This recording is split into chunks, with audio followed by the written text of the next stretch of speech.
Today's sutta is the Pamadavihari Sutta. Buddha's talking about the two kinds of dwelling. This sutta seems quite repetitive.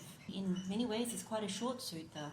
So what I thought I'd do in order to go through the sutta is actually, from an English perspective, look at some of the definitions behind the two key phrases or the two key words, pamāda, which is negligence, and then also appamāda, which is vigilance.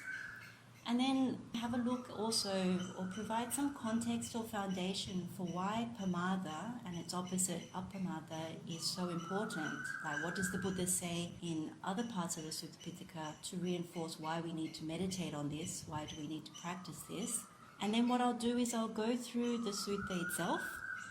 And I think what I'll do is I'll give an overview of, firstly, about sense objects, sense faculties, and the senses themselves, the sense organs, and give a bit of an understanding of what happens when you're negligent with these sense faculties, organs, and sense objects.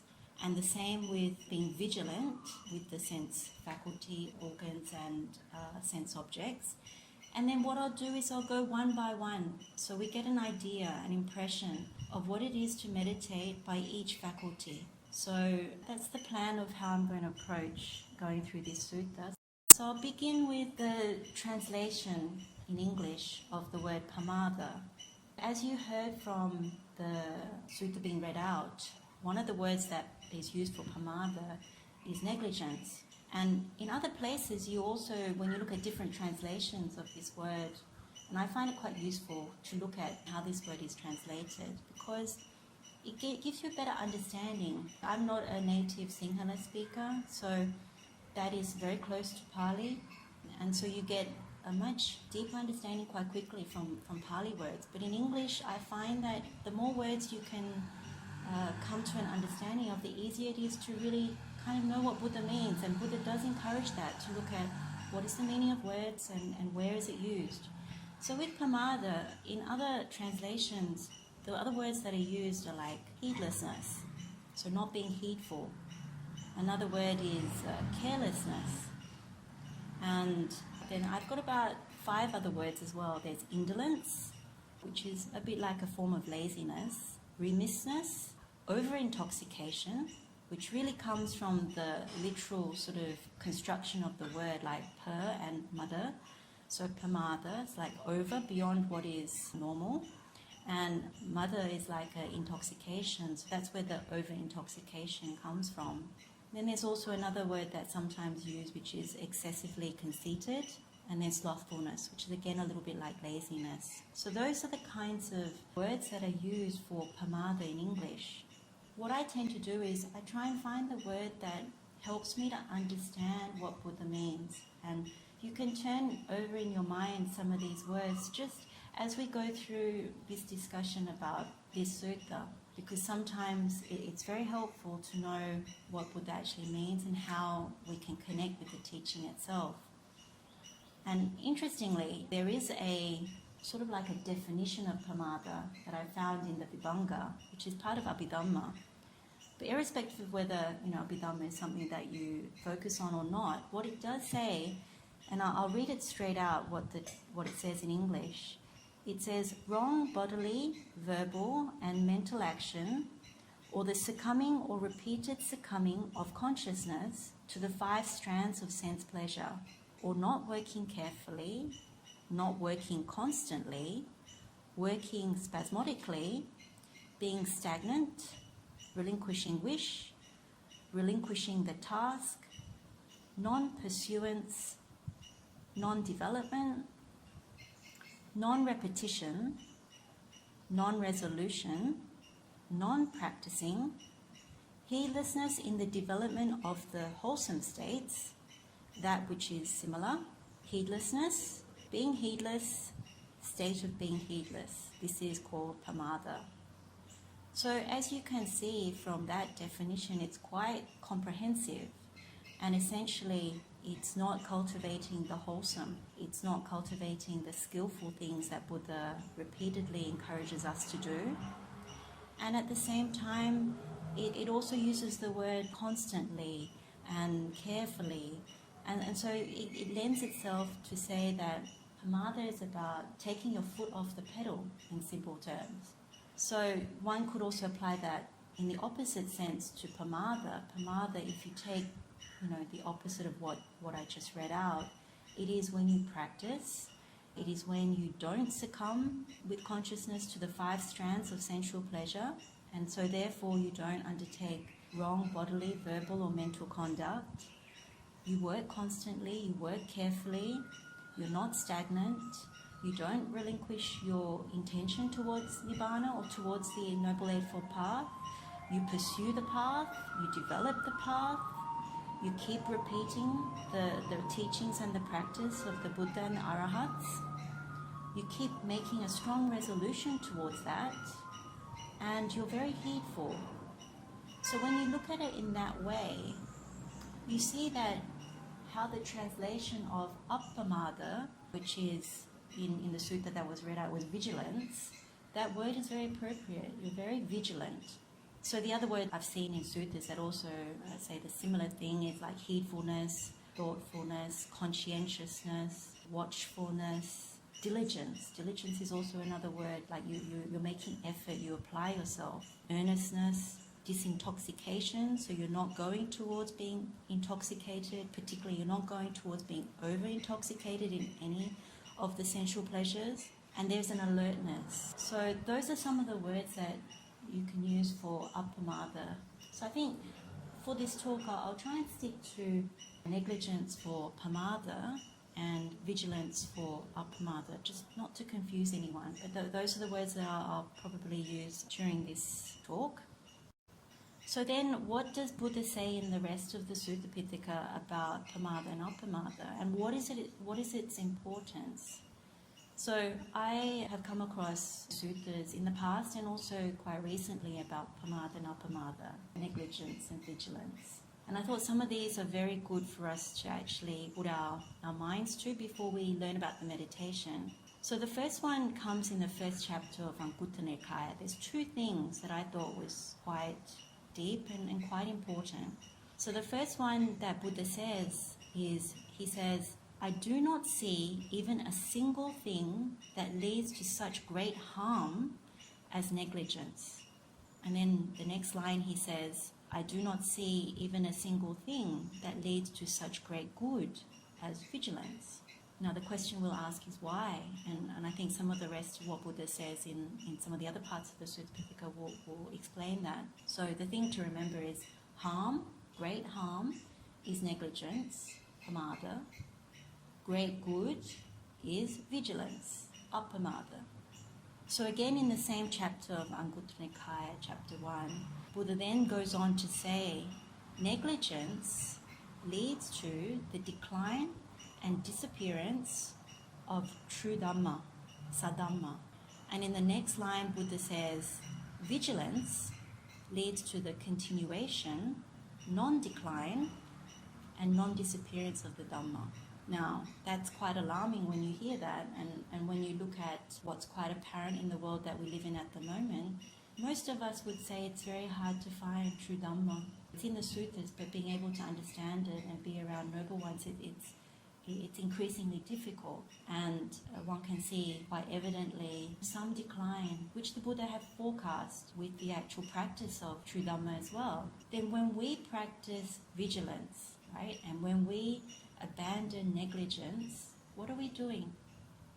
We are supporting the continuation, the non-decline and the non-disappearance of Dhamma. Now that in itself is very joyful.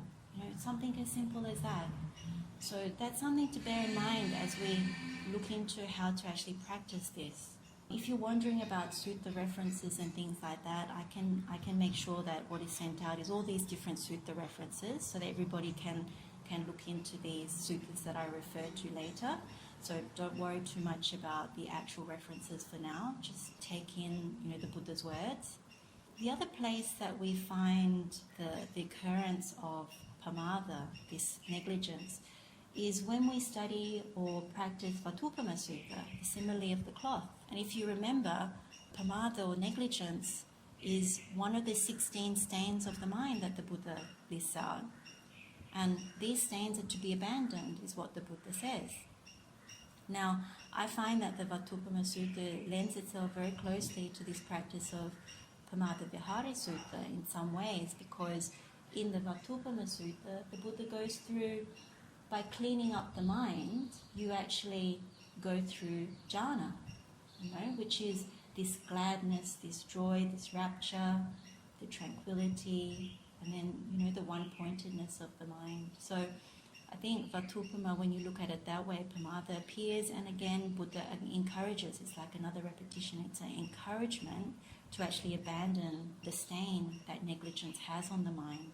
And inherently, all these stains are linked. So when you think about when we get intoxicated with youth, when we get intoxicated with health, when we get intoxicated with life, that develops a certain level of conceit. And again, the excessiveness of it becomes like this negligence. And we become quite okay to abandon the path of the Buddha. So that's the reference to the Vatupama Sutta. There's another sutta also in the Anguttara Nikaya that is called the Malla Sutta. And Buddha talks about a whole number of things, but one of the things that Buddha does say about negligence is that it is the weakness of the guard or the protector. So when we go into this particular sutta, Pamadavihari Sutta, about dwelling negligently, what you'll see is when you guard or restrain the senses, this is the guard that Buddha is talking about. And when we are negligent, it's because we lower the guard. So I thought that that reference was also like a support for this sutta. So I've got a handful of other suttas just to mention as well, because I think it lends itself to why this sutta is important and why we need to actually have regard to practicing it. So one of the other ones that I came across was in the Dhammapada, and it also appears again in the Anguttara Nikaya. And what it says is, a bhikkhu who delights in heedfulness, seeing danger in heedlessness, is incapable of decline. He or she is close to nibbana.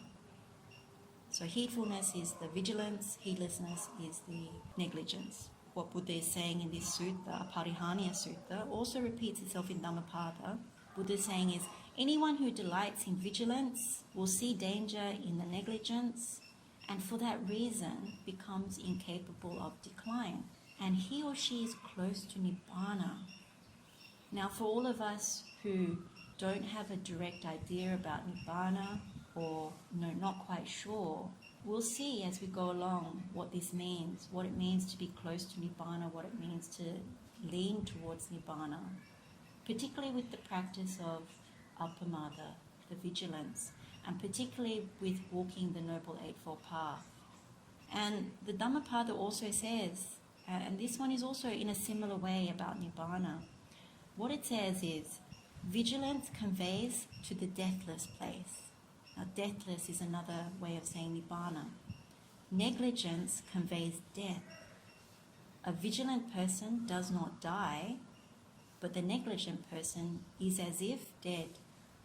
So if you think about samsara, when we're negligent, we just keep being bound to samsara by all the things that we're still attached to, that we take delight in, that we remain holding.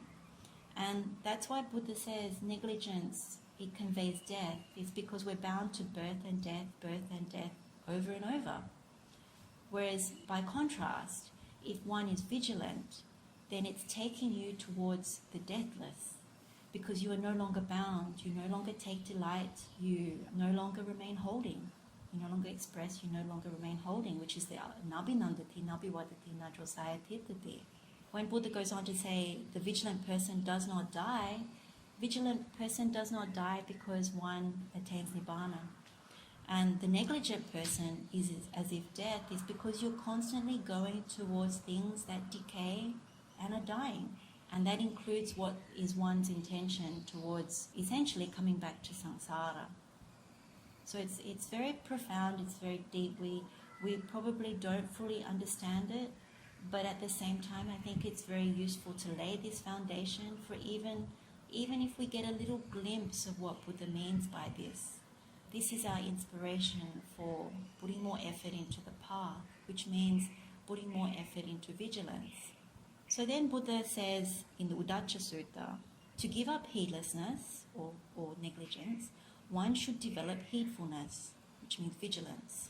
So, in order to give up this negligence, one practices vigilance, which is what this sutta we're looking at today is helping us to do.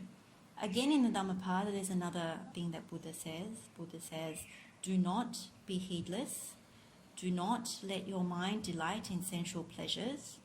Do not become a negligent person and swallow a hot iron ball. Do not, while burning, cry or wail, this is painful, this is dukkha. So this is very, very telling. And I think we've all come across different suttas where Buddha talks about when you go towards sensual pleasures, you end up burning. And this is another sutta that re-emphasizes that, particularly the link between a negligent person who will be burning and what is cried out when you're lamenting over the experience of it, which I think this sutta will show us that you end up not having the gladness, not the joy, not the tranquility, and you end up in dukkha. So you're grabbing onto something that is hot and burning, and you end up crying out and wailing, it's painful each and every time. So I thought it was useful to share that little one as well about what Buddha had said, just to join that up a little bit. Essentially, I think with this sutta, what we will see is that pamāda is the recipe for unhappiness, for bringing pain, for bringing dukkha.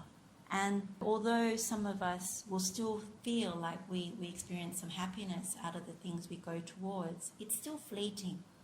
It's temporary. And I won't diminish by saying there's no happiness at all, but we get some little coating of sweetness, only for it to then turn around and actually bite us again, and we realize it's hollow, there is unhappiness there. So negligence is this pathway, this knowledge pathway that the Buddha gives that says, here you go, here's the recipe for dukkha. And then Buddha then gives this recipe that says, okay, here's vigilance. Vigilance is then the recipe for what? It's the recipe for gladness or joy. It's the recipe then for rapture, for tranquility, concentration, and from there what you see is true. You see things as they really are. You're able to cognize the Buddha's true teachings. One more sutta before we go into this Pamadavihari Sutta, and it's the Dhamma Sutta. And what I wanted to say here was pamāda or negligence appears within this sutta, which is again a very, very useful knowledge pathway, but very long. It actually talks about how we continuously create greed, hatred, and delusion, lobha, dosa, moha. And Buddha gives this sequence of three things, that if you're unable to abandon these three things, then you're unable to abandon the next three things and the next three things. Now, negligence appears in that because what it actually says is that this is the recipe for greed, hatred, and delusion, whereas the opposite of vigilance leads to non-greed, non-hatred, non-delusion path. And I'll come back into Dhamma Sutta a little bit further along, because I think when I take you through the actual knowledge pathway of the Pamadavihari Sutta, you'll see how this actually works and the kind of things you associate with when you're both on the negligent path, and then also what you associate with when you're on the vigilant path. So as you can see, there are things here that make this sutta a very strong encouragement for making effort towards practice, for making effort to see the difference between what it means to be negligent and what it means to be vigilant. And if you are suvacha, obedient to Buddha, or have faith and confidence in Buddha, then practicing dwelling, particularly in vigilance, means that it's very helpful aid to the Noble Eightfold Path. It's something that helps to develop the Noble Eightfold Path, the indriyas, which are the spiritual faculties, the spiritual powers, the balas, and all the other bodhipaksha dhammas, the sort of enlightenment factors that help you to progress on this path of the Buddha. Otherwise, the opposite is negligence, which means that you don't make effort, you don't practice, you don't really understand, you don't really want to understand, And there's a lot of difficulty that comes up, and so you're actually going away from the Noble Eightfold Path, which means you're actually greeting unhappiness most of the time, the dukkha. That's what you will greet, because unfortunately that is what happens in samsara. So if I now go on to this actual sutta, the meditation, you'll find that although it's repetitive, it's not actually repetitive. There's pretty unique parts to when you look at each sense faculty. But what I thought I'd do is actually look at it in total first. So I wanted to look at the overall picture of what it means to be negligent in total. And then I'll also look at what it means to be vigilant in total. And then after that, once we get that foundation, I will take it one step at a time through each faculty. There might be some people that are new to the path, and there might also be people here who are already on the path and practicing the path and trying to develop the path. But I thought I'd just make this quick distinction, because when you don't have a huge understanding of the Buddha's teachings, a lot of what you will do in this meditation on Pamadavihari will be based on faith. So faith or confidence in Buddha Dhamma Sangha. So if you have like really strong faith in Buddha Dhamma Sangha, even from how you were brought up and all these sorts of things, then that's what you will use in order to do this meditation. Because you may not know everything about why Buddha says certain things, but that's still okay, because the idea is that out of faith and confidence, you get a taste of the pamudja, the gladness. And you see the difference in the quality of the mind, the unpolluted mind versus the polluted mind. So the negligent practice means you get a polluted mind, whereas the vigilant practice means you get an unpolluted mind. From an unpolluted mind, you get to the gladness. Very similar to Vatupama Sutta, the simile of the cloth. If the cloth is stained with defilements, then it's very hard for the mind to concentrate, to be happy. Whereas if the mind, like a cloth, is clean, it becomes easy to dye in terms of colouring of the cloth. Same with the mind. If the mind is actually clean, then what happens is that it's very easy to get this gladness and to get this ability to concentrate the mind. So if you're new to the practice, very keen on the Buddha's teachings, but not quite there yet, that's quite okay.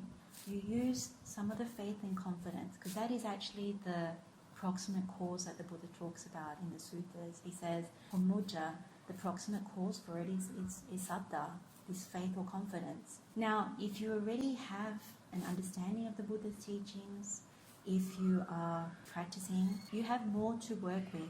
You probably have some spiritual faculties, the indriyas, which are already sharpened, and you already probably know about yoniso manasikara, like wise attention. You probably also have an ability to get to chanda samadhi. You know what that is, which is the concentration that comes through intention or desire. So if you're already on the path and you've already developed some skill with the Buddha's teaching, then what happens is you can fall back on some of these other things as well in order to support you to do these meditations. Now, let's go through negligence. So, what does Buddha say about this in an overall context? So I'll put it like this. Buddha says, when one dwells without restraint over any of the sense faculties, the mind becomes polluted or soaked with sense objects. And these are perceptible by the sense bases. In the sutta, it says angsangvutasa or asangvara. They're like synonyms. So these words mean unrestrained, unguarded, uncovered. So that means with any of the sense faculties, ear, eyes, nose, tongue, body, mind, one doesn't guard those senses, right? Doesn't restrain them, doesn't cover them. And I'll come back to that. So then the other Pali word that I found quite interesting is biyasinchati. I think that's how you say it, biyasinchati. So this is the word that Buddha uses for getting wet, getting soaked, essentially. And the other words that you could use are polluted or stained, which is again a word that we found in Ruka Sutta. What Buddha is saying with this vya sinchati is that we soak our sense faculty with sense objects. We collect, accumulate, and soak them in like a sponge, and it gets very heavy. So these are the things that sense objects we perceive through sense bases: ear, eyes, nose, tongue, body, mind. That is the formula for negligence. You don't restrain the sense faculties. Your mind gets flooded and soaked and polluted with sense objects that you've taken in or perceived through the sense base. In this meditation, what you ask yourself is, what does it mean to dwell without restraint or guards over your sense faculties? And what it means is that you're unguarded. There's no security person at the door. At what door? The eye door, the ear door, the nose door, the tongue door, the body door, the mind door. It's like when you go to a bank, what's the first thing, or in Sri Lanka, that you see is a security guard to guard the money. Likewise, at the sense faculty level, at the sense door, pamāda, negligence, means there's no security guard there. So people or sense objects, in this case, can come and go freely or come in freely to the mind. That means also uncensored, unrestricted, unfiltered. So it's a bit like, also, you could think of it this way. When you give the internet to your child, do you want to put restrictions on it? Child safeguards? The answer would be yes, because you know what's on the internet. So the same thing applies with Buddha. Buddha's saying through our sense doors, through our sense faculties, we need to put safeguards. Similar thing. This is what Buddha means by with restraints or without restraints. So in the sense of like negligence, we're doing it without restraints, without the child safety, without the security guard. And so what does that mean? It means the sense faculty, whichever one it is free to roam, free to explore, free to go and indulge, free to go the bad way, knowingly or unknowingly. And what happens also is that with the pamāda part of it is you excessively use the sense faculty. You excessively use the eye. You excessively use the nose, the tongue, the ear, the mind, the body. So this is how you dwell negligently. And coming back to Buddha's core teaching, what it is really, once you do that, you set in motion, particularly if you perceive something in a perverse way, in a corrupted way, what you do is abhinandati, you welcome it, take delight, you abhivadati, you express it like, wow, isn't this great, welcome, fantastic. And then you go ajasaya tithati, you remain holding on to it. And that is the real danger, because what that does is it creates tanha. And why is tanha bad? It's because tanha is the origin of suffering, the second noble truth. With tanha comes the desire to come back again in some form, or to actually take some pleasure out of sense desires. When you look at it like that, you see, okay, Buddha's giving the recipe for going down the bad way. And with the appamāda, which we'll see later, Buddha's giving the formula for going the good way. There's another sutta that's actually quite interesting when it comes to this guard. If you remember, there's one called Kumopama Sutta, which is about the tortoise. This is another visual way that Buddha gives of non-restraint. So a tortoise knows that a fox is coming. Now, if it were to remain unguarded, it would keep its legs and its head out. But from a vigilant perspective, the tortoise retracts its head, retracts its legs, and into its hard shell, and so it's protected. So in a similar way, this is a visual way that Buddha gives of saying, what does it mean to be either negligent or vigilant? One of the things that I think is important to recognize when we look at this is, it is our previous karma that created this particular body, all the sense doors. And that is what we're living with now. We're living with our past karma. So what does that past karma say? It says that we were negligent in the past, because otherwise we would have gone to the deathless, gone to nibbana. when you look at what Buddha is encouraging us now to do, it's saying, if you practice vigilance now towards the Noble Eightfold Path, if you're very careful about what you take in through your sense doors, then at some point one can make a wiser choice. And I'll come back to that. So if we keep going down negligent path, I think effectively what Buddha is saying is more of the same, more of birth and death, more of following the stream of samsara, which is what happens in everyday society, which is you keep going with the stream, you keep going out through the sense doors, you keep accumulating and gathering to the mind, you keep polluting the mind. How can you make a wise choice, the Buddha is saying, if the mind is polluted? And so the only destination that one can expect is actually more of the same. So that's the first part of the overall looking at pamāda. The second part is then, what are these sense objects that become perceptible to each sense organ? Well, sense objects, you deem them agreeable, disagreeable, or somewhere in between, neither agreeable nor disagreeable. But you effectively give some sort of value. That's why you go out with your sense faculty. It's because there is some level of interest there. You want to seek it out because you want to enjoy or make more. There's a value judgment being made every time you go out with the sense faculty.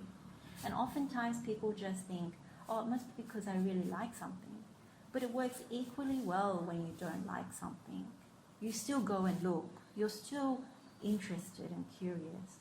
Maybe you want to double check something. Maybe you want to continue, some negative mind state that is there. But either way, it doesn't really matter whether it's agreeable, disagreeable, or somewhere in between. One makes a value judgment and says, I'll go and roam out there. In Buddha's teaching, Buddha normally comes back to Subha, Sukha, Atta, Nicca, which is in English, you perceive things as beauty. You perceive that there's some kind of happiness or pleasure that comes from those things of beauty. You think that they will last, which is the Nicca element. And then you believe that it is worth taking as me and mine, which is the Atta component. So there is something going on there. And most of the times with these sense objects, it's like it comes back to the Pamādavihārī Sutta. If you remember that sutta, Buddha gives like certain similes or examples of the five aggregates. So foam represents form or objects. The water bubble represents feelings or the experience. The mirage is like the perceptions. The banana tree is like the sankharas or the volitional formations, the mental fabrications. And the magic trick and magician is like consciousness. And all these things, when you look deeper into the examples that Buddha has given for the five aggregates, they're very hollow, empty, transparent, temporary. When you come back to Buddha's use of sense objects, whether they're form, sounds, odors, taste, touches, ideas, it's the same thing. We give a value judgment to things which are very hollow, very transparent, very fleeting, and temporary. So it's important, when we actually get into each meditation to actually start seeing some of that. But in an overall sense, it's good to lay this foundation for what the Buddha actually means. The question you would ask in meditation is, why is this dangerous? Why is this negligent path dangerous? It's becoming quite apparent, isn't it? It's because when you gather through the sense doors, when you don't have a security guard there, what happens is the mind gets soaked. Soaked with what? It gets soaked with the sense objects. And these things that you've taken in are oftentimes very polluted. So when you follow the rest of the sutta, the Buddha says, if the mind is polluted or stained, then there's no gladness. There's none of this pamodja. Of course there's not, because it's been polluted. And so when there is no gladness, there is no rapture. When there is no rapture, there is no tranquility. In the absence of the tranquility, all that's left is dukkha, this pain, this suffering. And the mind that is imbued with pain and suffering, how can it concentrate? It can't become one-pointed. All it does is it keeps turning over what it took in through the sense doors. And usually the unwholesome states of mind are what underpin that. And then The rest of the sutta on this particular knowledge pathway says, when the mind doesn't become calm or collected, what is it? It's a very unsettled mind. So the unsettled mind, you think about it this way.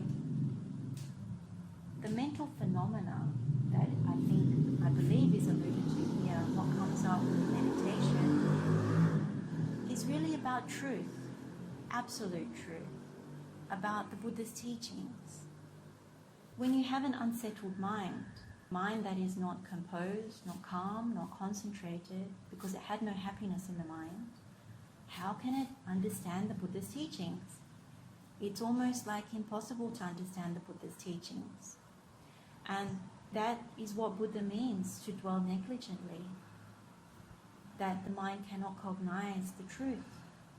It is subsumed, overwhelmed by the wrong things. So I'll go on a little bit more on this in the overall sense. We've been through, I think, before, and if you haven't, it's okay, it's the Nibbedika Sutta. And in the Nibbedika Sutta, Buddha talks about karma, which is the sensual pleasures. And as you know from that sutta, Buddha gives what is the original cause of it and what is the result of karma. And so what you get is that phassa, making contact, is what kicks things off. So in this sutta, it's saying if we make contact through our sense faculties with no security guard, then the result is really we want to come back for more. That is what the Nibbedika Sutta says. The only way out of it, the nirodha of that, not having that happen, is actually not to make contact. How do you not make contact? It is this indriya samvara, which we'll come to, the vigilant aspect of it. So you can see so many different ways a lot of these suttas link up. That's why it's important to ask why. It's important to try and see how many different ways Buddha is trying to explain the dangers of samsara and why we are here again, as well as what is the importance of the Noble Eightfold Path, of vigilance, of not making contact, of guarding the sense doors, of looking at this in the correct way.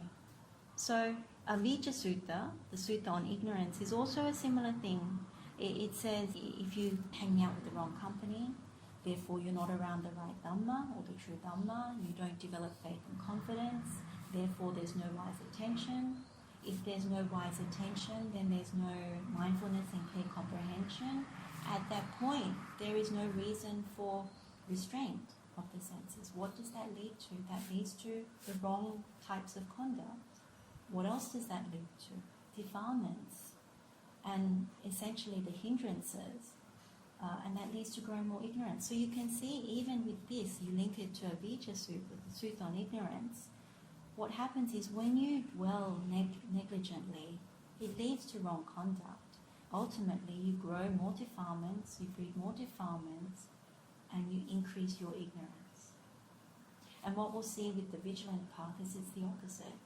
You actually grow the knowledge and vision because you develop the other side of the path, also contained in the Avijja Sutta, so that if you restrain, you end up developing bojjhangas, the satipatthana, the 4 foundations of mindfulness, and knowledge and liberation. So the other thing that I came across, which is also good to know, it's in the Pethakopadesa, which is the Pitaka disclosure. And in the Pethakopadesa, it gives certain connections of things. And one of the things, as it says, is the footing for negligence, this pamāda, the footing for it is the relinquishment of that which is profitable. Kusala Dhamma Vasajo. So that means if you are abiding Pamadavihari, if you're abiding in negligence, then what you want to give up is all the good things, all the wholesome things, particularly wholesome conduct, wholesome actions through body, speech and mind. So it's not good. And underpinning all of that, as is quite obvious, is the wrong view. What you find with this path is when you're negligent, you're actually increasing all the taints, all the asavas. So that's karma asava, the taint of sensual pleasures, bhava asava, the taint of existence, Ditthiyasava, which is the taint of wrong views, Vijasava, the taint of ignorance. That's in the Dhammapada, but it also appears in Nibbedika Sutta as well, that the result of increasing of these taints is that you want to come back again. And it will be based on your merit or demerit, punya punya. You can see that it's very difficult to develop indriyas, the spiritual faculties. It's very difficult to sharpen when all you do is keep polluting the mind. That in and of itself is very difficult to develop the other factors of enlightenment if you keep dwelling negligently. And as I mentioned right before, the Dhamma Sutta, what the sutta says about pamāda specifically, about dwelling negligently, is that if you're dwelling negligently, then more often than not you're associating with the wrong company. Birds of a feather flock together. And at the same time, when you're around this kind of company, or even when you're dwelling negligently, you're not easy to instruct. You're not interested in hearing good Dhamma. You don't want to know what the Buddha said. You turn away from it. And essentially what that also meets with is a disregard or disrespect for Buddha, Dhamma Sangha. So in Pali, the associating with bad company is papamāda. When you're difficult to instruct, the word that is used there is dovachasata, which is very similar to duvacha as opposed to suvacha, which is easy to instruct. And then having disregard for Buddha or disregard for the noble ones, the word that's used there is anadarya. So that's in the Dhamma Sutta. So when you can't abandon these three, then it's very difficult to abandon negligence. And likewise, alongside negligence, it's very hard to abandon moral shame, so ahiriko, and it's also very difficult to abandon moral recklessness, which is anottappa. So ottappa is like, this healthy kind of fear that one has, whereas like the opposite, when you dwell negligently, is that you're actually quite reckless in your decision making, and rightly so when the mind is polluted. One doesn't often make the wisest choices. And this ahiriko is like you don't have any shame, you don't care, and so you do whatever you like. You run amok with the sense faculties, indulging. And I think quite often when you think like that, what it means is that you have wrong view, because you think none of what I do through body, speech and mind will make a difference when I die. That's the very excess wrong view. Like there is no karma, for example, therefore I'm prepared to be reckless, I have no shame, I want to hang out with the bad company and keep corrupting. So that's the extreme of that wrong view. That's how one continues to dwell quite negligently. The other thing I'll say, just as an overall thing about pamāda before I go on to appamāda, the vigilance, is that with pamāda, negligence, there's a lot of complexity and diversity and preferences that come into play. And we'll see this when we actually go through each faculty. Because it's the greedy, hateful, deluded path. So there's always complexity.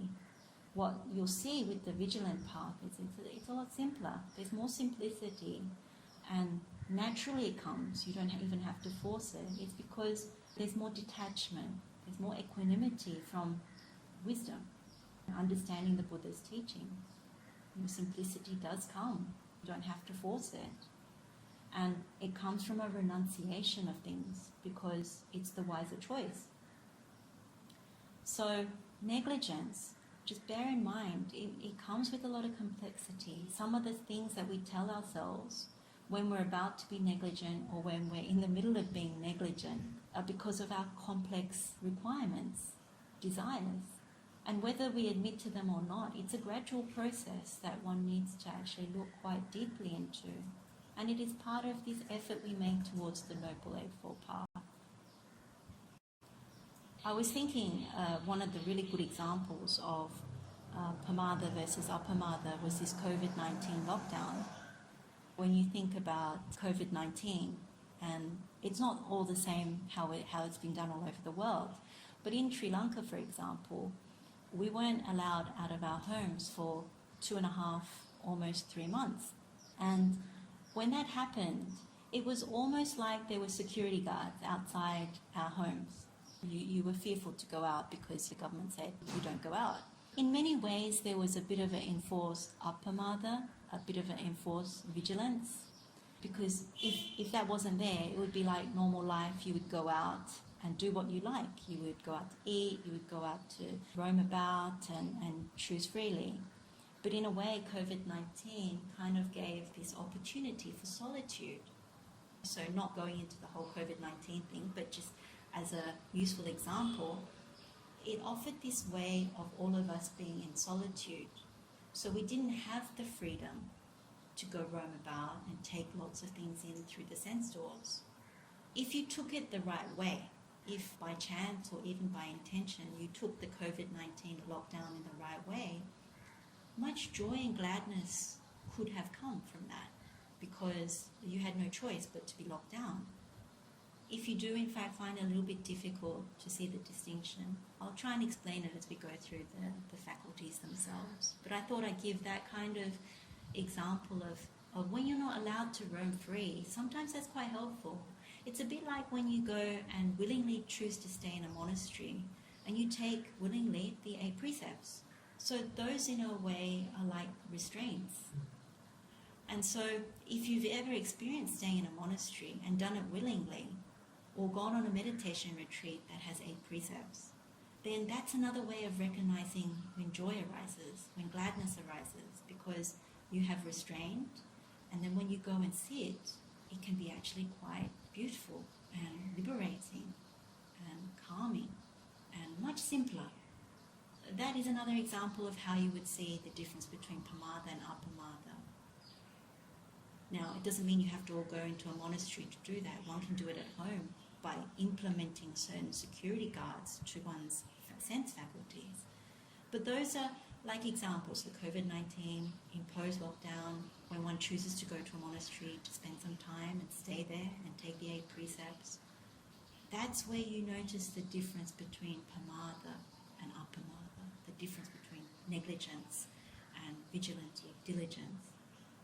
So I'll just go over appamāda now, the vigilance aspect, and then we'll go through each sense faculty. So there won't be anything particularly new here. It'll just be almost like a reflection of what I just went through with negligence, but in an opposite way. What does it mean to dwell with the restraint over the sense faculty?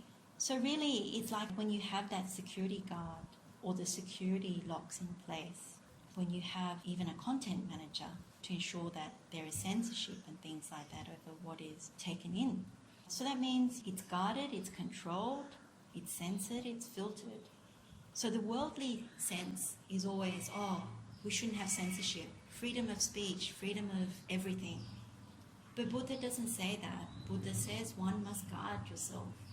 If you leave yourself exposed to all the corruptions in the world, that doesn't help towards the path. It actually can hinder it quite badly. And in many ways, it is a form of bait. And I'll come back to a very good sutta about that. The other thing about dwelling with vigilance is that you only use your sense faculties when it's needed. So for practical purposes. Anything beyond that, you consider negligence. So you use your sense faculties when you're driving because you need to make sure that you're careful with oneself, your car, other people and other cars. That's vigilance. But it doesn't mean you stare outside and you look and you look and you look.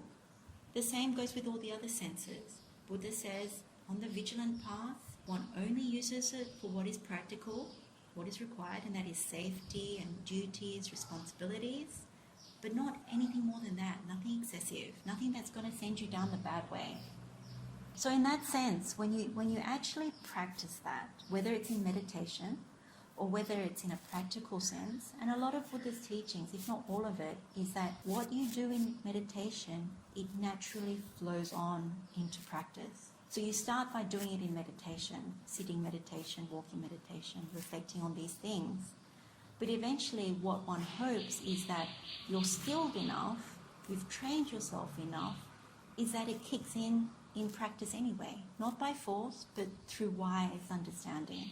So essentially is when you have these guards in place, you actually go nabi nandati, you don't take delight in anything that is going to be dangerous. Nabi vadati, you don't express or welcome that. And najosayatipati, there's nothing left to hold on to.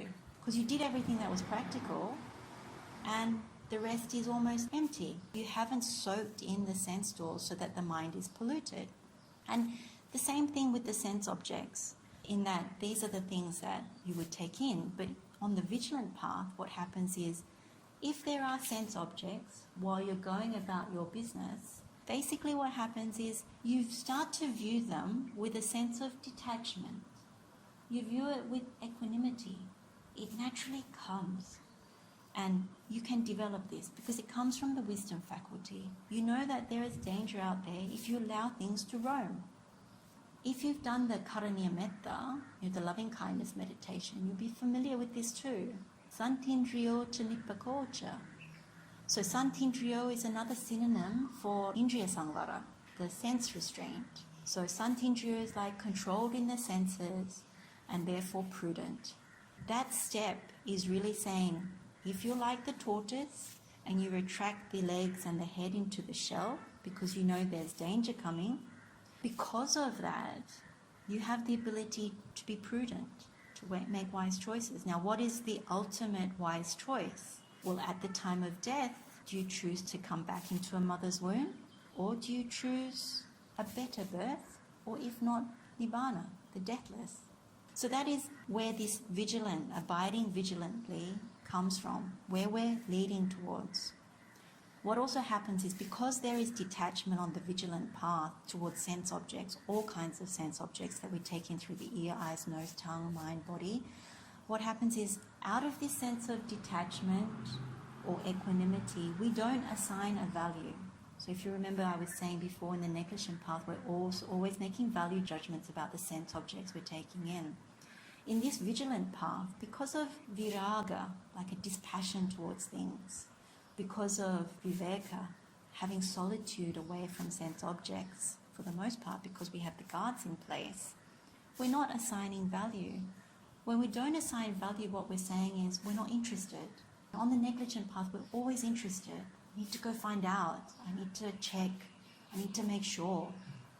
But on the vigilant path, it's like, it's not my business. It's got nothing to do with me. I am the owner of my karma. Those people are the owners of their karma. It's got nothing to do with me. I don't need to go find out. That is a real Arya mentality. The noble ones, that's how they think. It's like, it's got nothing to do with me. It doesn't mean you wish ill towards anyone or anything like that. It just means that it's how it is. So in that sense, you don't perceive subha. Instead, what you perceive is asubha. You really see foulness in certain things, quite rightly in the right context.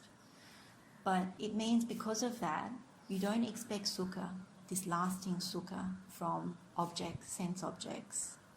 And because you don't expect that, because what you really expect is dukkha, because you don't expect the sukha, then you know also that things are decaying, aging, they won't last, just like these bodies that we have right now. And so you don't actually then see it as worth taking as me and mine. So you have corrected, on the vigilant path, you have corrected the vipalasas. You've corrected the perversions in the mind. You're the ones that say, yes, it's worth going for, and it's going to give me lasting happiness. I can control it. It will last. And therefore, I will take it as me and mine. I will declare it. Instead, you say, actually, no, that's not how it works. I really see how it is.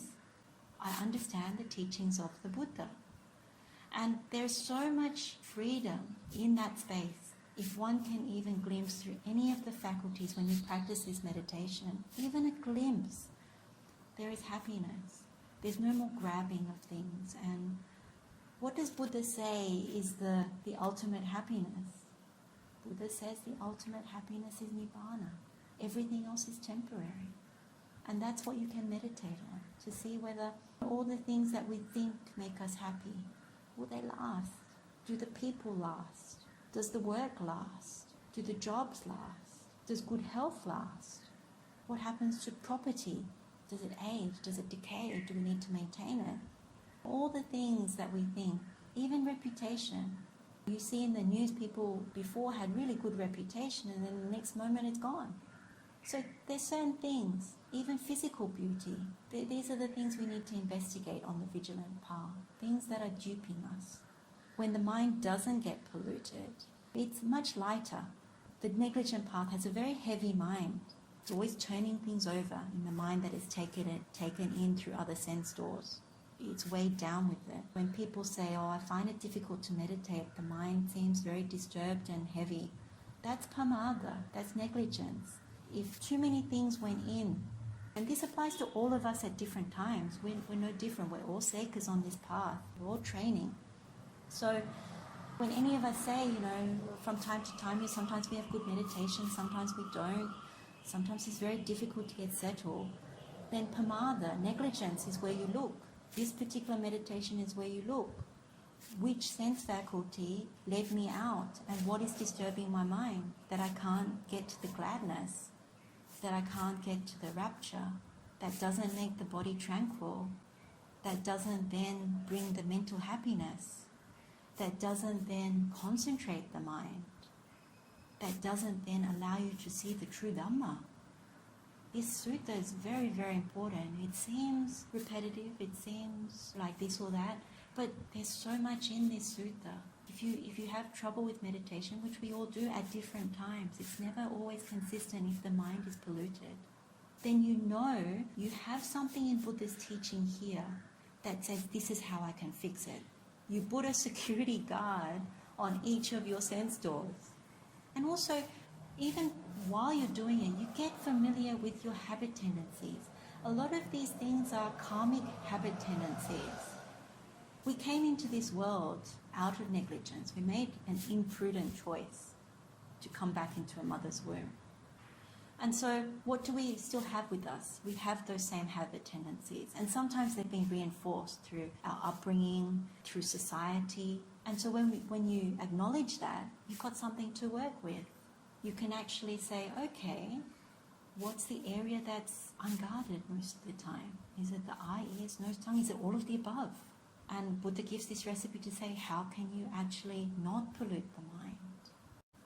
There's one particular sutta I quite like. I like all the suttas, but in this particular instance, when I was looking at Pamadavihari, it was this Nivāpa Sutta in the Majjhima Nikāya. It's number 25. And Nivāpa is like bait, or it could be also fodder. It's the food that you give to animals.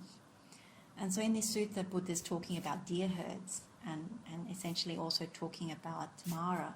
And one thing I really like about this sutta, without going into this whole sutta, maybe that's for another time, but when you live in vigilance, so appamāda, what happens is you're effectively blindfolding Mara. So Mara is the one that is setting all the bait. The bait is all these sense objects. It's up to you how you take it, but Mara sets the baits. When you put guards on your sense doors, effectively, Buddha says, you have blindfolded Mara and you have become invisible to Mara. And I thought that was so beautiful because, we all know baits are given all the time in any context, whether it's at work, at home, with our loved ones, with our people we know, maybe even people that don't like us or we don't like, or, it's not smooth, whatever it is, but there's always baits being set. This emphasis on putting guards at the sense door, it's really wonderful to know that when you do that, you cannot be enticed, you cannot be baited. And so what happens then is, like the Vijja Sutta says, if you follow the wholesome way from this Indriya Samvutta or Indriya Samvara, this restraint of the senses, what happens is you develop the wholesome conduct, you then develop the 4 foundations of mindfulness because you understand beauty, the foulness really. You understand that there is dukkha, you understand it's not worth taking as me and mine, and you understand unlasting. Then you develop the bojjhangas, and it leads to knowledge and liberation ultimately. So this is the good path. This is why we develop the Noble Eightfold Path. And the root of all of this is actually right view.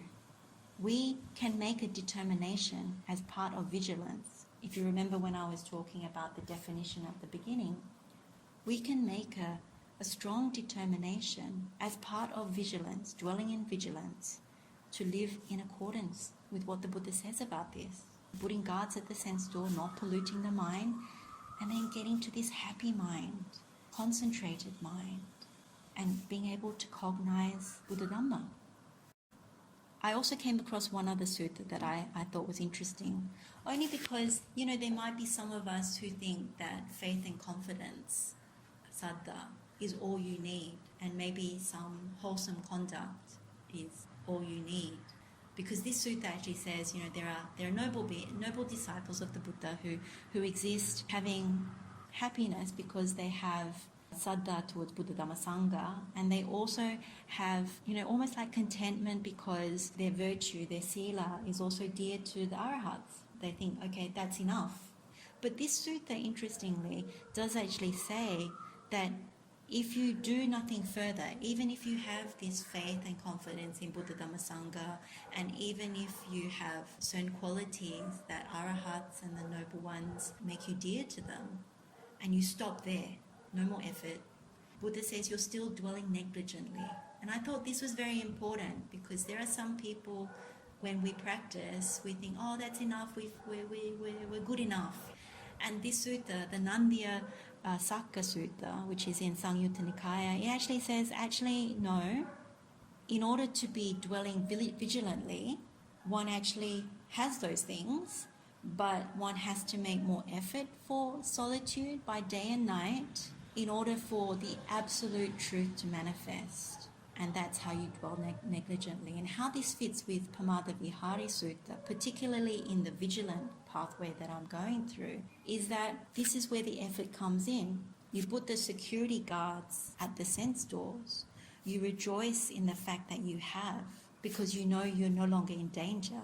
And the gladness arises, the rapture arises, the body becomes tranquil, you abide in mental happiness, and then the mind gets very concentrated. And so, the truth of how things really are becomes evident. And this links up very nicely with that sutta. There is effort in dwelling vigilantly.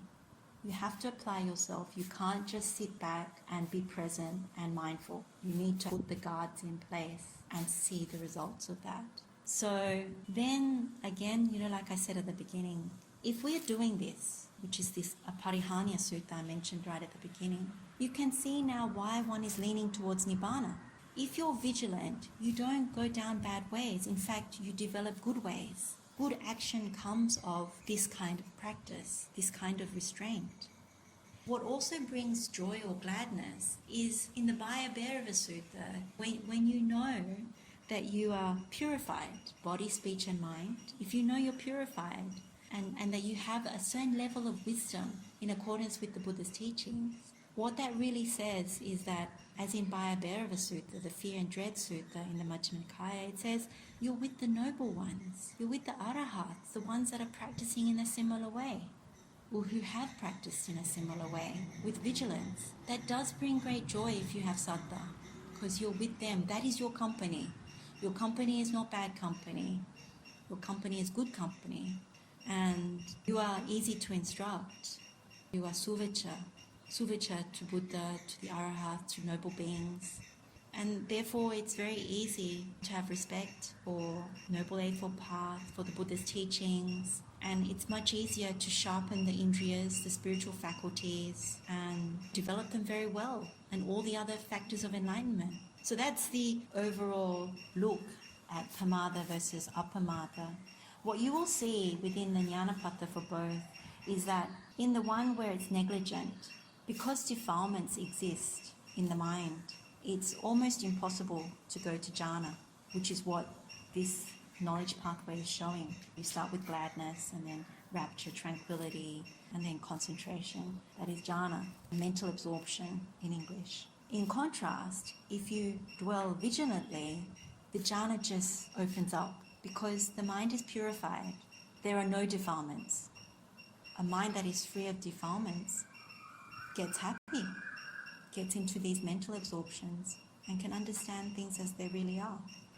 So now I'll go into each sense faculty And I just want to remind that, before I go one by one, is that, remember what I said, pamāda or negligence, there's a lot of complexity, there's a lot of diversity in how one views sense objects and how one develops preferences for sense objects. Whereas appamāda or vigilance, there's a lot of simplicity, renunciation, giving up from wisdom that comes with that. So just bear that in mind as we go through each sense faculty. And remember also that a lot of these things that are coming through the sense doors, that you allow through the sense doors, are bait, Mara's bait. Because in any context that we live in right now, it's almost like someone wanting to come and uncensor you, unguard you, take away the control mechanism, because it wants you to decline. So that's something very much to bear in mind when you do this meditation. So let's start with the eye faculty. Now the eye faculty, as you know, if we don't restrain, so I'll start with pamāda, which is the negligence. If we don't restrain the eye faculty, that means we give permission for our eyes to go and look at forms, go and look at objects. And we give permission for it to soak things up, anything that catches our eye, will stare and absorb, accumulate, whatever. What happens at that point is we assign value, and then we get totally absorbed into it. The types of examples of sense objects that come to mind, and there's a huge list, but I'll just list out a few so we kind of have an idea. It's people, it's body shapes, it's animals, it's clothing, it's hairstyles, different kinds of vehicles, it's buildings, property, places, signs, facades, it's the stock market, it's the TV, it's the internet, it's social media, it's books, it's newspapers, advertising, emails, messages, it's window displays, how we decorate homes, it's shopping centres, it's grocery stores, it's sporting events, it's concerts, it's entertainment of some sort, many things. What we normally do is we normally grasp. The Pali word that Buddha uses is sangahana. And what we do is we gather and we accumulate and we collect through our sense faculty, our sense door. We let it run when we're in this negligent path. And from the eye faculty perspective, usually what we grasp, and this is in the Pethical Padesa, the Pitaka disclosure, in order to soak the eye, to make it heavy with sense objects, what we do is look at vanna. Vanna has many meanings. It could mean colour, it could mean luster, it could mean beauty, it could mean impressions, lightness, it could be even facial expressions, things like that. With our eye, what we do is we go and grasp that. We accumulate all these different types of appearances to us, and that's where our value judgment comes from. And particularly with these objects, these sense objects or form with the eye, what we do is it's normally mostly colour and shape. For example, if you're a shell collector, what do you look for when you look at shells on the beach when you want to collect them? You look at the colour of them. Do you like the colour? You look at the shape. Is it an unusual shape? Is it broken? Is it not broken? And that can be applied in many ways to many different objects. And then normally out of wrong view, you start to take delight. Abhinandati, abhiwadati, ajosayakitati, and then you go down a particular pathway of absorption into that particular sense pleasure. There is normally some sort of covetousness. We admit it, like sometimes when we look at people, we don't like to admit to others, but even to ourselves, sometimes when we look at people, we make value judgments in our minds. And sometimes abhijja or covetousness arises. That person is younger, that person is older, that person is more beautiful, that person has a better hairstyle. Oh, I really like that person's shirt, or I don't like the colour of that shirt. On and on it goes. And if there is abhijja, for example, which is this covetousness, if you're familiar with the Kabalinkara Hara, the physical nutriment, then you know that abhijja, covetousness, prevents chanda samadhi, the concentration that comes through will. And so you end up quite sad and unhappy. You see how this pamāda vihari comes up, this dwelling in negligence. When you grasp anything in the wrong way, particularly out of a defilement, the mind gets very unhappy, and therefore you can't concentrate the mind. This is the negligent path. So pamāda, I always think of negligence as being interested, and I think of appamāda, vigilance, as not being interested, not because you don't care, but because you know there is danger. So when you meditate on this, what I would suggest is you take a personal example of where you have been negligent through the eye faculty. So I'll give an example. If, for example, when you wake up, the first thing you do is look at the internet, look at your messages, that is literally pamāda, because there is no restraint there. You don't actually consider what it might do, particularly internet. Internet, especially if you go to news and politics and crime and all kinds of things, even things which are frivolous. It's important, particularly if you understand Buddha's other teachings, how dangerous it is, because a lot of these things can increase different roots. The root of greed, the root of hatred, the root of delusion. And people don't often consider things which are frivolous increase the root of delusion, and how bad that is, because that is also part of the other two. Unprofitable, very unprofitable. When you think about the vigilant path, it's like saying, I'll take digital detox. What is it like if I don't bombard the mind, if I don't soak the mind with all this information that's going to pollute it, that's going to disturb it, that's going to make it angry?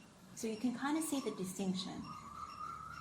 When you meditate on the one that is polluting the mind, you see actually it's very difficult to get to the gladness, to get to the rapture, to get to almost like this tranquil body, to then be able to concentrate a happy mind, and then to discern the Buddha's teaching, to discern the truth. You can't, because the mind is going around the information that you took in. So if it's politics, it's making value judgments. I don't like this politician, I like this, I don't like that. And one can get very angry from that. Whereas the mind that wakes up in the morning and doesn't look at the news and doesn't first thing do all those things, take that in. If one were to go and sit and meditate, how is that mind?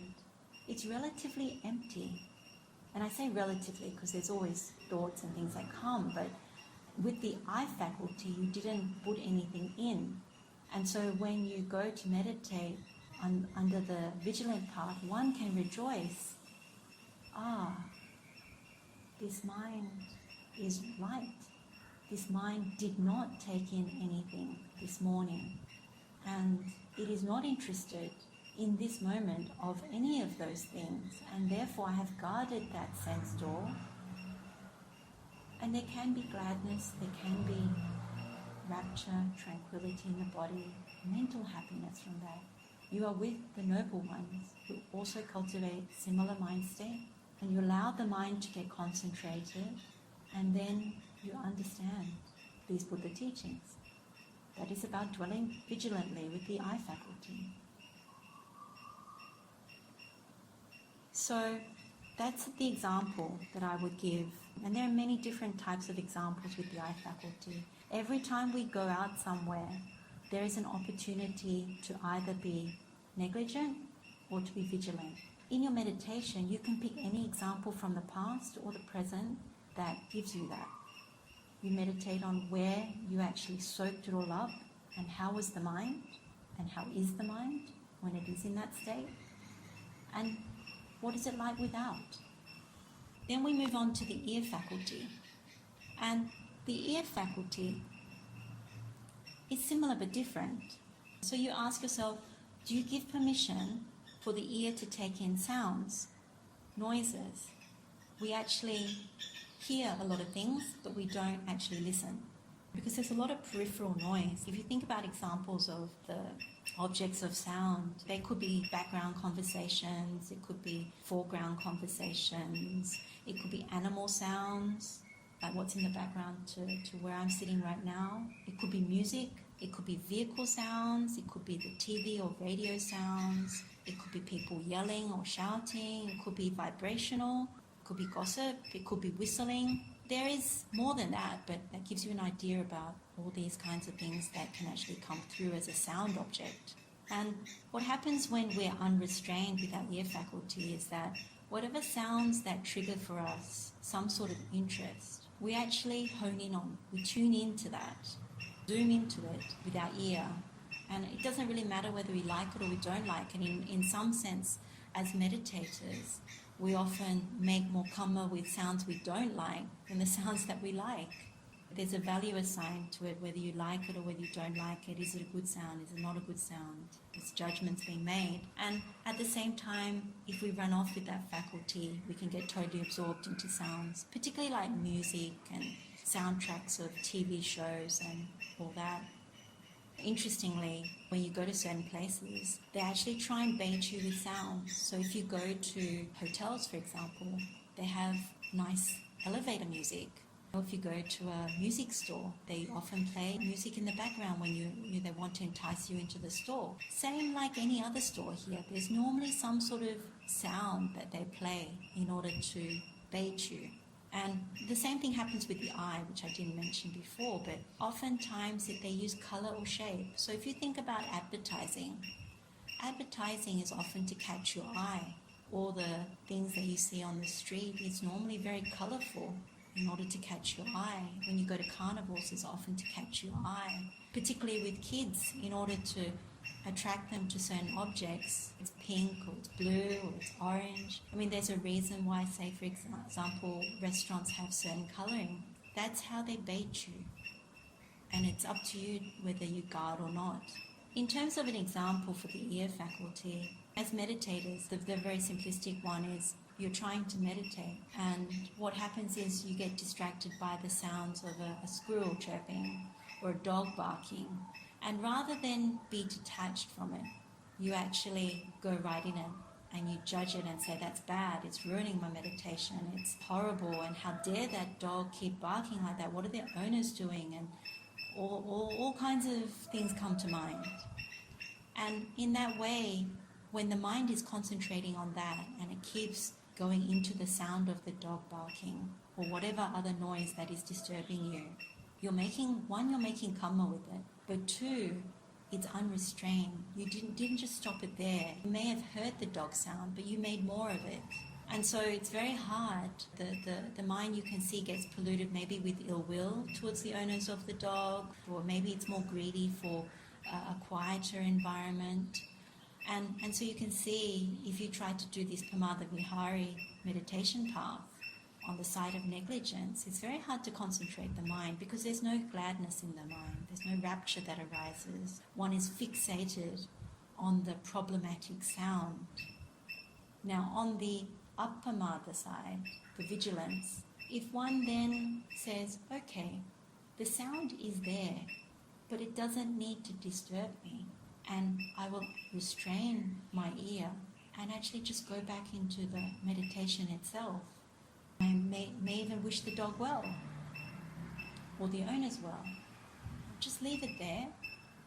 And so what happens to the mind when it just renunciates that type of ear faculty diversion? Then there can be the possibility of gladness.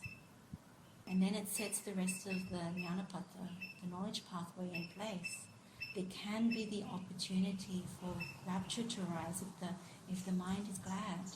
Body can get tranquil if it just gives up making trouble with the ear. If it does that, then the mind gets happy. With a happy mind, then the mind can concentrate. It gives up wanting to change even those conditions. And it sees that there are a lot of challenges on the path. But if one restrains, then it can make it easier. So that's with the ear faculty. There are other things. There are things that through the ear that can trouble us.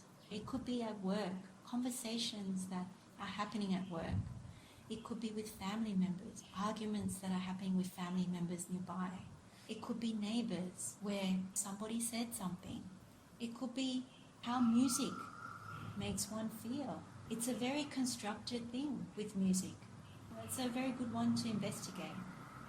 If one really enjoys music, is to investigate that. What is it like going simply always into music? And what is it like without that? Sometimes when we listen to music, we don't pay attention to the words. It makes it very difficult because subliminally we might take something else in. Music is a very interesting one to meditate on from that perspective. If we now move on to nose faculty, so what do we do if we give free rein to the nose faculty, indulging in scents and smells and odours? There's this saying, we like to follow our nose. So we like to follow the smell, whether it's good or bad, but oftentimes when it's good, we like to follow our nose. Odours and scents can be pleasant or unpleasant and everything in between that. It doesn't really matter whether you like them or not, like I've said with the other two sense faculties. Even if you dislike something, it still can evoke a value judgment.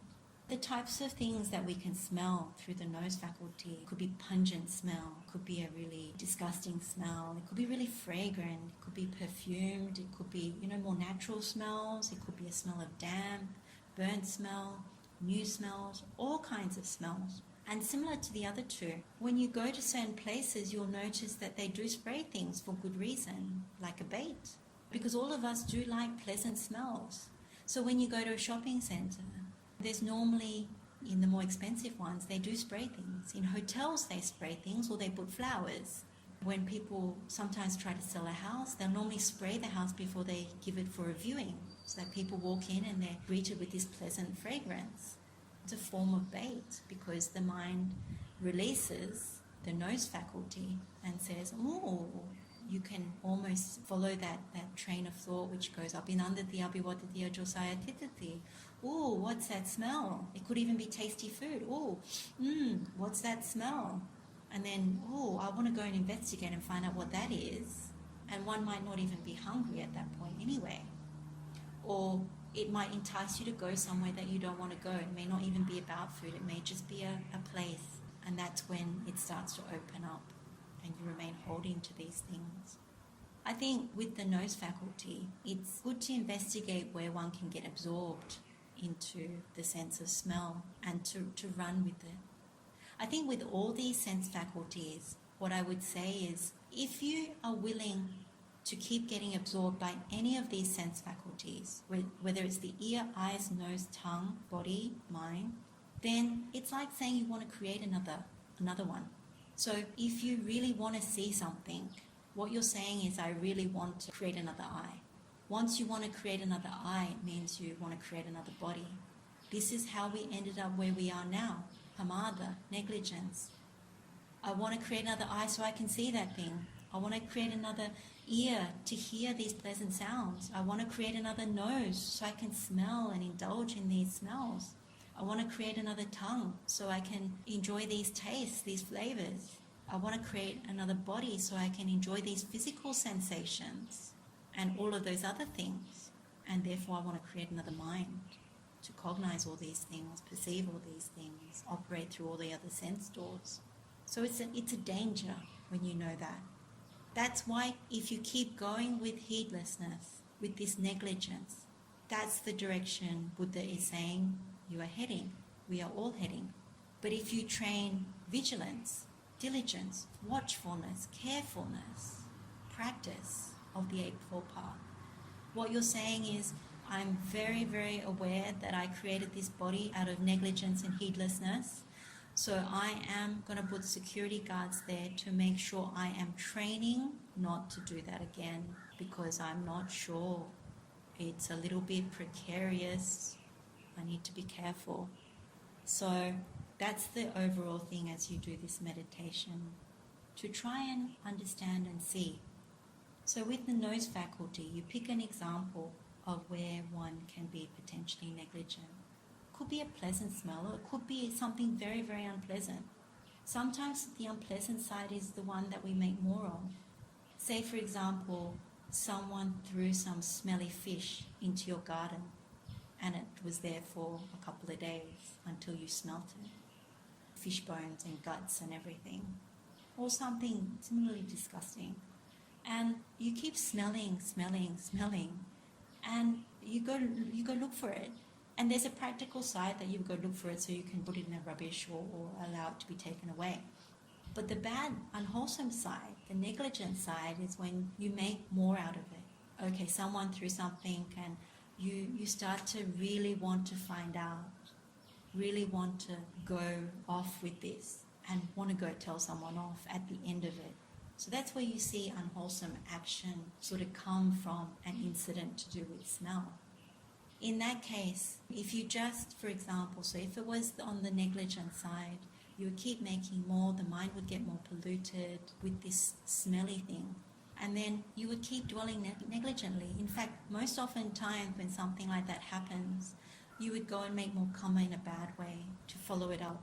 Maybe even make karma with a person about it, rather than just doing the simple thing, which is to, okay, you find it, you dispose of it in the more appropriate manner, and you just leave it there. No further thing needed. Maybe it was an accident. Maybe it doesn't need any further collision. End of story.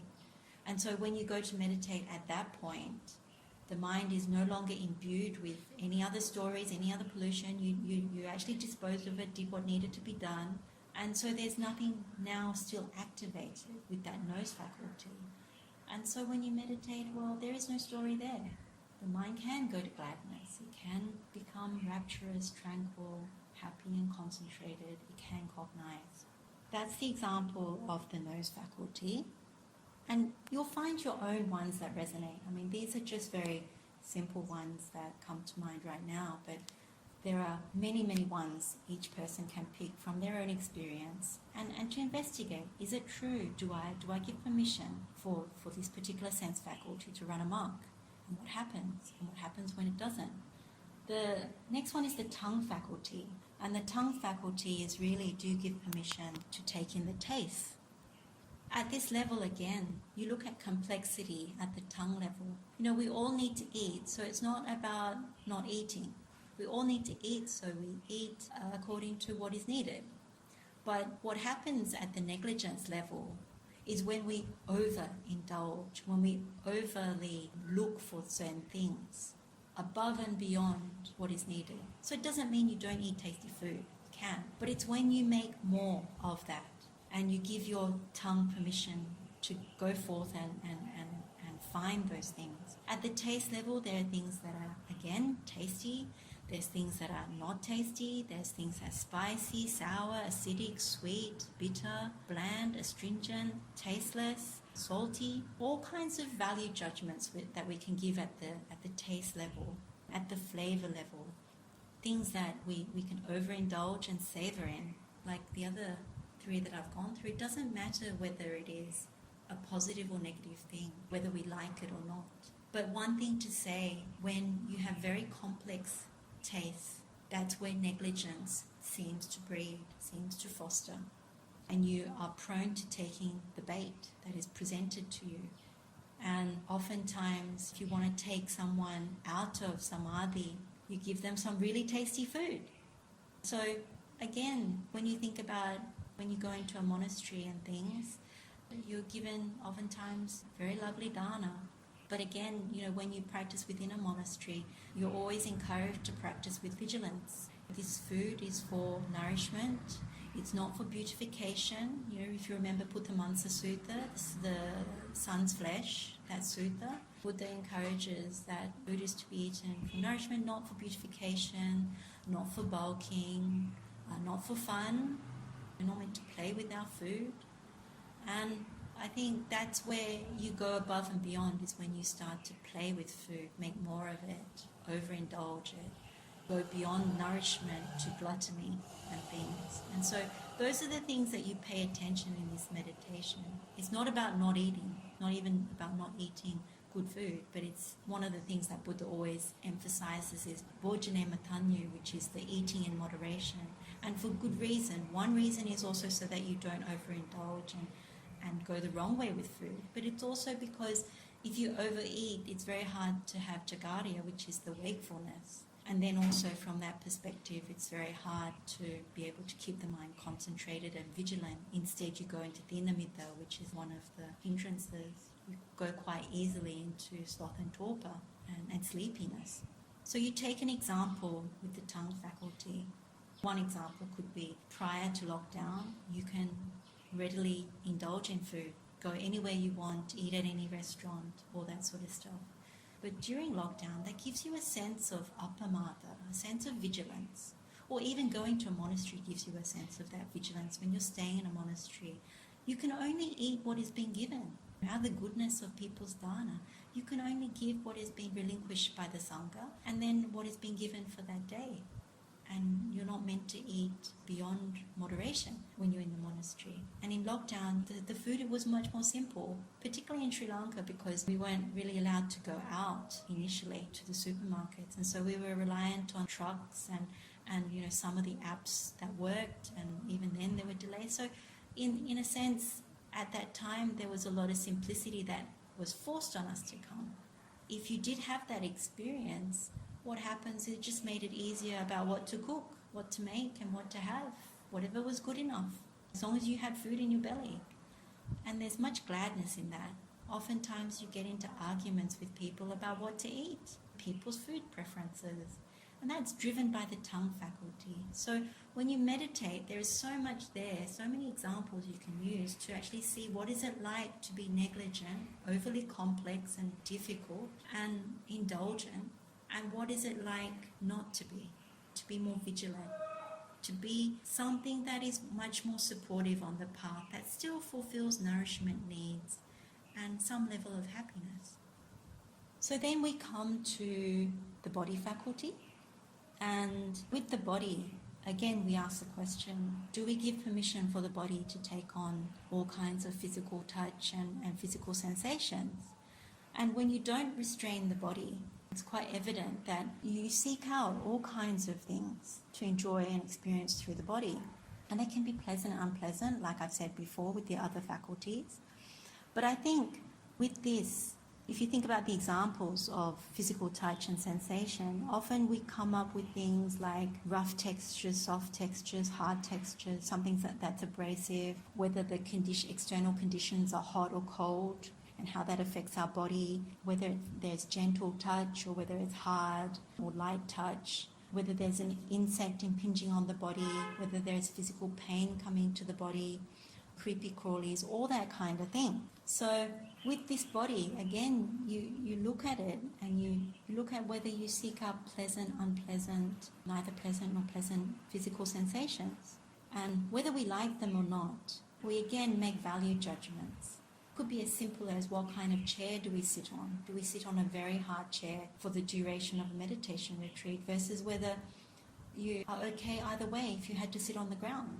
And likewise, you can go much further with the body when it comes to physical intimacy and all sorts of things.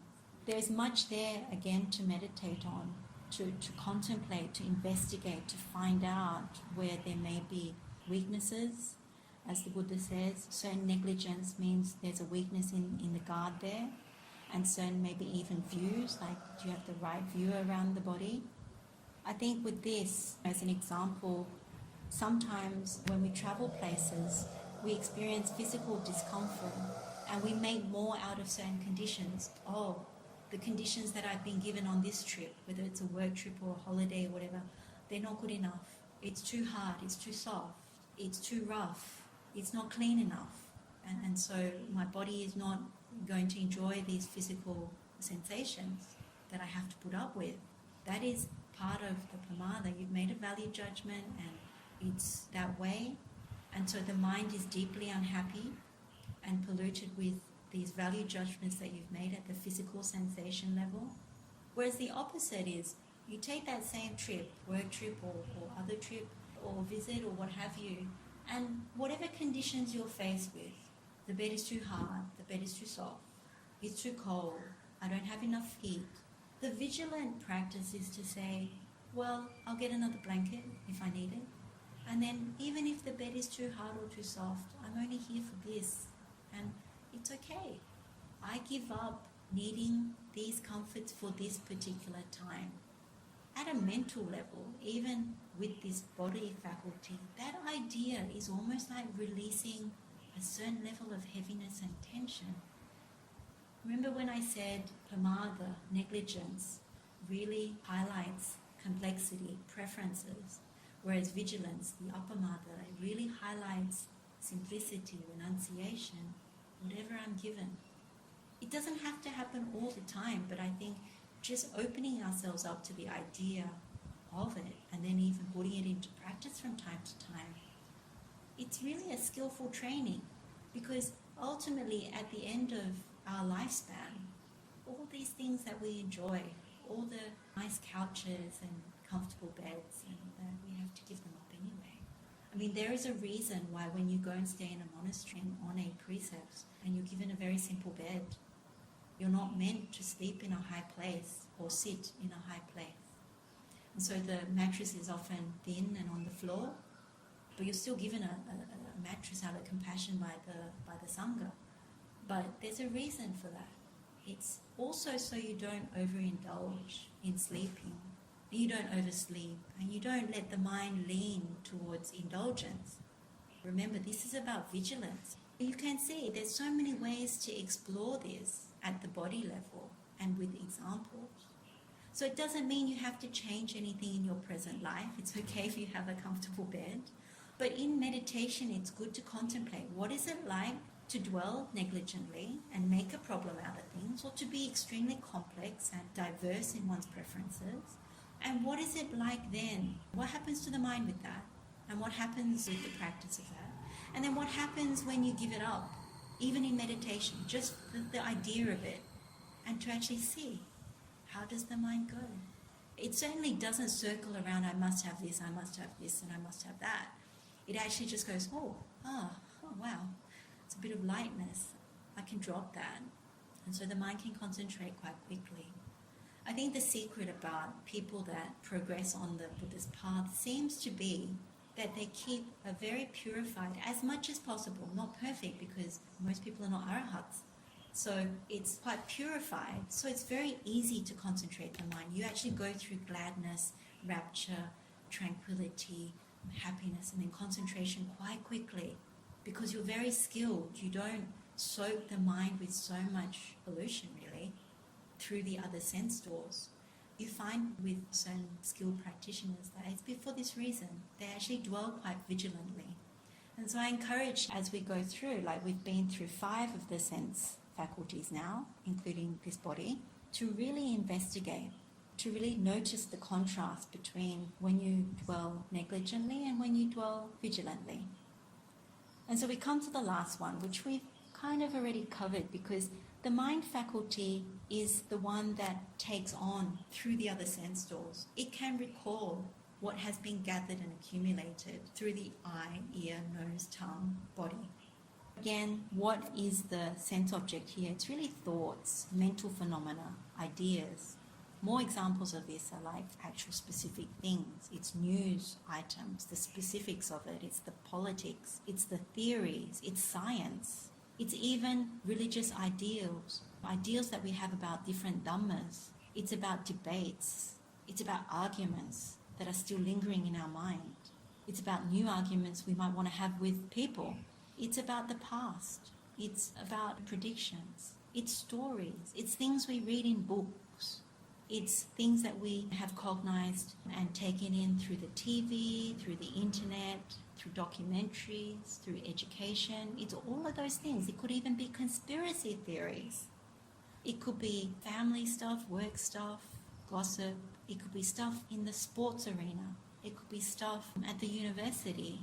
All kinds of different Dhammas.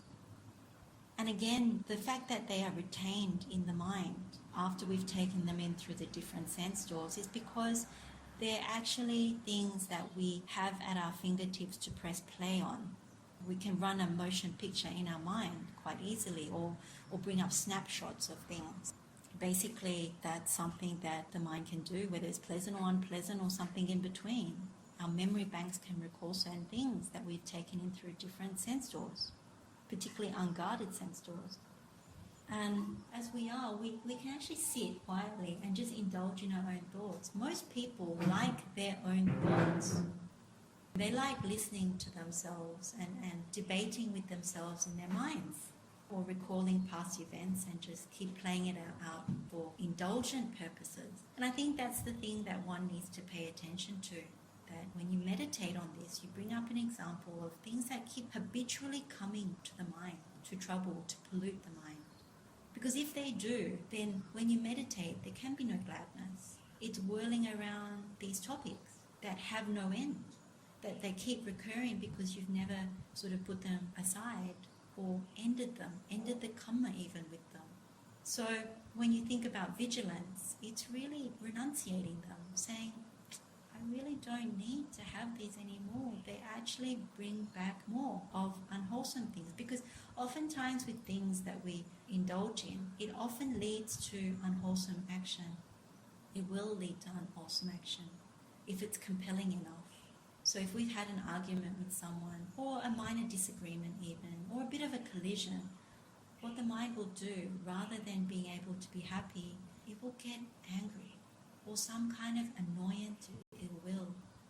It will search it out, try and figure it out, try and reaffirm through other sense doors to collect more data to fuel that. And usually it's from the wrong view. There's a perversion. You misapprehend what has actually happened, playing with some kind of fictitious thing you've made up in your mind.